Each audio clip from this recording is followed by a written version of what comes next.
Hey there, hey, welcome back. It's Gigi with Soul Intuitive.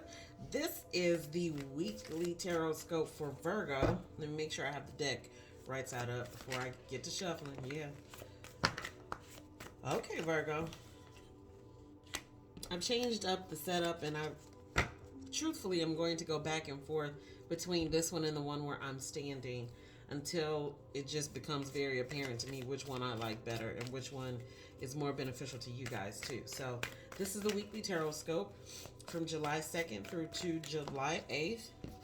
This is for the zodiac sign of Virgo.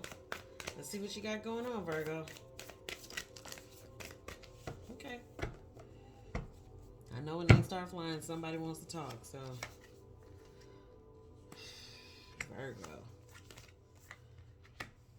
If you hear music in the background, it is just meditation music or focus music that I normally play. It helps me to channel, helps me to calm down. Calm, right? Peaceful. Hopefully, you're having a very good start to the month of July. Let's see what brings us here. All right, so you're starting out this wonderful week, i.e., today, right? You're conscious about money and the spending that you're doing.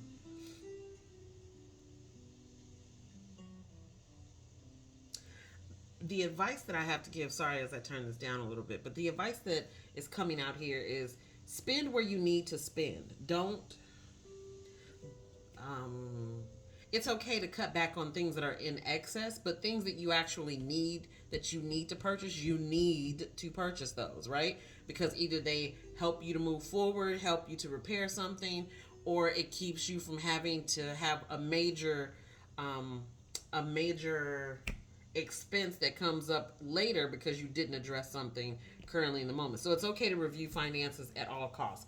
I completely understand that. All I'm saying to you is as you are reviewing your money and minding your money, also just be clear that you are only taking care of the necessities in this moment and we're not just expensing cash just to expense cash. You got to be responsible with it, right? Again, following up, coming out of this energy, or not even coming out of this energy, but starting with this energy, this forces you, I feel like, to release something that you've been working exceedingly hard at. You've been working really hard at it. Like this Ten of Wands is normally, the the hard times are over, right? You can walk away. Things are it's all downhill from here. It's smoother sailing. How this feels, though, how I'm getting that information intuitively is that you are literally stopping the effort that you put into something. And to know that it's followed by the Three of Swords, I feel like that was an emotional stop for you, though. Like, it wasn't an easy decision for you to say, hey, I'm not going to do X, Y, and Z anymore. I'm not going to throw money at this anymore because it's not working. Or I'm not going to throw money over here because that's not working either. And it really is, it's connected to your heart space. That's truly how this feels. Like it is super connected to your heart space. This is this has to do with a relationship, a kinship, a courtship, some sort of relation with another person that really has become maybe not necessarily financially draining, but if it's allowed to go on any longer, it will damn near bankrupt you, or it will definitely deplete what was once there. So it sounds like to me that there are things that you need to retract from. There are things that you need to put in a set of checks and balances to make sure you are okay and you can, in fact, take care of your responsibilities and what you need to. So, again, I said you start out that energy in this Four of Pentacles. And take into consideration this week you have two pentacles down. So I feel like a lot of this energy really will be focused on not necessarily your money, but just the tangible items that you have in your life. So your real estate, your home, your car, your very tangible items, right? Like an ink pen, right? It's dependent upon those. It's pulling the energy from those. That's where your focus is going to be this week. And you get, how can I put this when I say you get yourself right side up? Because that's exactly what I was about to say. You get yourself right side up, which tells me that you will, in fact, go forward and make the changes that you need to make, regardless of how emotionally this makes you feel. And with that Three of Swords being in the middle of the week, I feel like you are disheartened because you have to do this. You're brokenhearted because you have to do that. That even though the Three of Swords is traditionally the betrayal card, it traditionally is the card that comes up when some other shit is afoot, like some bad interpersonal relationship shit is afoot. That's not the energy that I'm getting from that. What I'm getting from that is that as you see this girl or this person screaming at this heart that's being torn apart, I think that that's what this decision essentially, or how can I put it? Not the decision, but all of the experiences that have led up to this point where you feel like, fuck it, I gotta cut it right now, because if I don't cut it right now, I'm gonna bleed the fuck out, or I'm literally gonna lose everything. Sometimes that's a hard decision to make, especially when you are entrusting that other people will either carry their weight or at least meet you halfway. If that's not done, then sometimes you gotta cut the cord. Sometimes you gotta pull the plug on some shit. Sometimes you really have to just let go and walk the fuck away, because it puts you in a better space. This ain't necessarily all about money, but be very clear. Money, finances, that is an energy. And I feel like if this person is draining this shit out of a bank account or out of some energy, out of a bank account or out of your tangible items, then what the hell else are they actually doing to your heart? Because it does not sound as if it's in alignment. It doesn't feel like that. It feels severely misaligned. Severely misaligned, as my hands keep breaking apart. Severely misaligned, right? And I hate to say this, but you can do bad by your damn self. Again, tarot is not for the blueprint of your life and what you're supposed to do, but it is here for confirmation.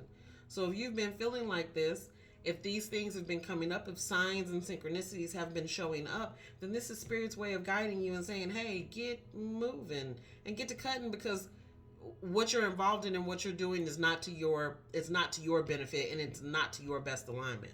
So on the back half of the week, though, you are getting into what helps you to build wealth. You are learning more information, you're digging into things, you're researching more, and you are working harder. But you're working harder at something that benefits you and that will help you to progress forward, right?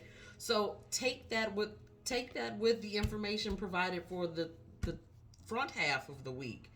It's not all bad, especially if it makes you refocus and put your attention where it actually needs to be. Then it's never bad at all. It actually, sometimes we need a swift kick in the ass to redirect us to where we're supposed to go. You finish out this Saturday upcoming, round about that Saturday, some of this energy of that Queen of Wands comes in, where she's learning how to master the magic, or you are learning how to master the magic. Female, male, doesn't make a difference. It's all about the energy in this space.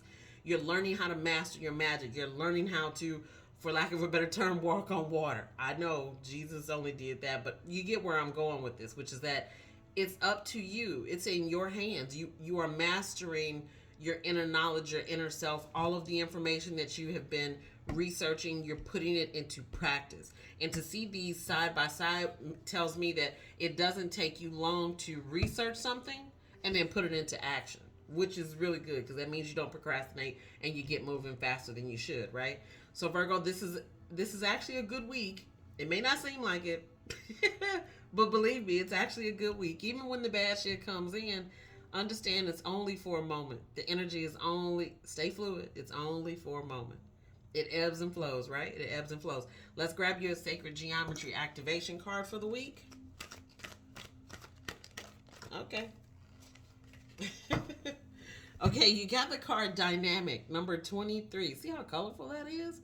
Dynamic. The frequency of dynamic supports our ability to harmonize between layers and aspects of different origin and frequency. It helps us to put together a reality that is made up of many different elements, both familiar and completely new, with ease, grace, and great joy. Take that this week and understand that all of these elements, all of these things, all of these different layers, all of these opportunities, all of these experiences, whether they push or pull at your heart, tug at your mind, or the other, it's all directing you in such a way to where you'll be better off for it, right? It's all leading you to that. And it's not necessarily a culminating point, but it's definitely a pinpoint on your timeline of doing better than you were the moment before, right? This isn't a bad reading. This is a good reading. In my eyes, it's a good reading because as a Scorpio, anytime you have the ability to pinpoint what no longer serves you and transmute or alchemize that energy and make it into something that you desire to see or you desire to experience, that's a beautiful opportunity. Sometimes people get those pain points and they get it and they continue to just live in that space. All I'm saying is don't continue to live in the space because you're really not supposed to. So, other than that, Virgo, you honor me by being present and I honor you by being present. Until next week, peace.